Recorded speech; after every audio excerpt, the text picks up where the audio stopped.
The church went silent. 300 pairs of eyes turned, stunned, as my maid of honor, my best friend, clutched her stomach and announced to the world, "I'm pregnant, with the groom's baby." My groom froze. His jaw slackened. My family gasped. Guests whispered, hands flying to mouths. But me? I didn't cry. I didn't even flinch. I smiled. Slow, sharp, controlled. And when I spoke, my voice cut cleaner than any blade.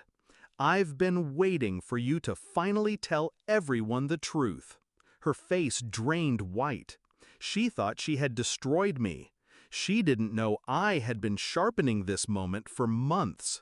The man who became my fiancé, he was charming, ambitious, the kind of man who filled rooms with confidence. He swept me up with promises, with laughter, with dreams too big to ignore. And she, my maid of honor, was my shadow, my confidant, my closest friend since childhood. She knew every secret, every scar, every hope. So when I caught the first subtle glance between them, I told myself it was nothing. When I found her earring under his couch cushion, she swore it was from a sleepover weeks before. I wanted to believe her. I wanted to believe them. But belief doesn't erase evidence. Messages left open on his laptop. Last night was amazing. Receipts from restaurants we'd never gone to together. Her perfume lingering on his jacket.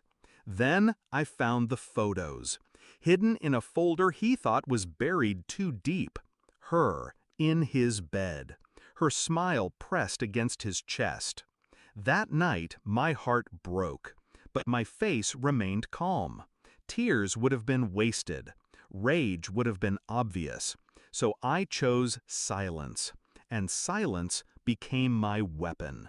While he thought he was winning, I was gathering.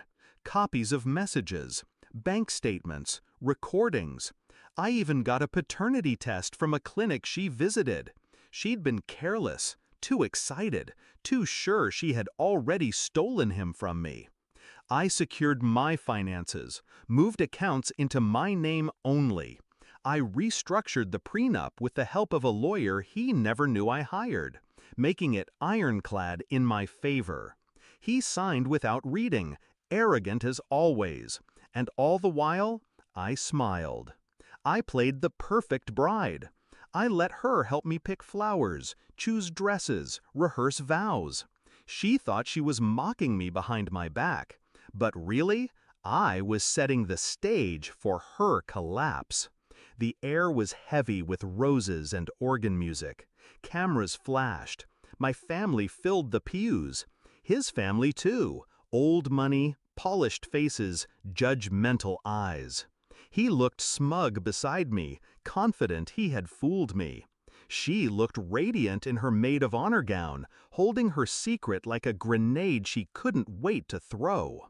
And when the priest asked if anyone had reason these two should not be wed, she pulled the pin. Her announcement split the room open. The perfect scandal. But she hadn't expected my smile. I turned to the guests, voice steady, commanding. Yes, she's telling the truth. They've been sleeping together for over a year. Gasps erupted again. My groom stammered, reaching for me. "It's not—" I cut him off. "It is, and I have proof." From beneath my bouquet, I pulled out the folder I'd prepared. Photos, messages, receipts. I held them high, then handed them to the priest, who read in silence before his lips thinned with disgust. I wasn't done. I turned to her, my best friend. "Congratulations," I said coldly. "But since you're carrying his child, you should know. He signed a prenup. He gets nothing if we divorce because of infidelity. Nothing. Which means when you thought you were climbing into wealth, you were just crawling into debt." Her mouth fell open. My words echoed like a verdict. I faced him next. And Daniel, you should know I already moved every cent out of the joint account, every property, every investment. You own nothing but shame." The guests stared, some recording, some whispering, all watching their perfect couple unravel. I slipped off my ring, let it fall with a metallic clang onto the church floor. I won't marry a liar. I won't marry a thief. But thank you for showing me who you are before the vows. I turned to the crowd, my family, my friends. Please stay, eat, drink, celebrate. Just not a wedding. Consider it a farewell party instead. With that, I walked down the aisle, veil trailing like smoke behind me, the room erupting in chaos. They tried to chase me. He called, she begged. Their perfect plan had turned to ash. He lost his money, his reputation. She gained nothing but scorn and a child bound to a ruined man. And me?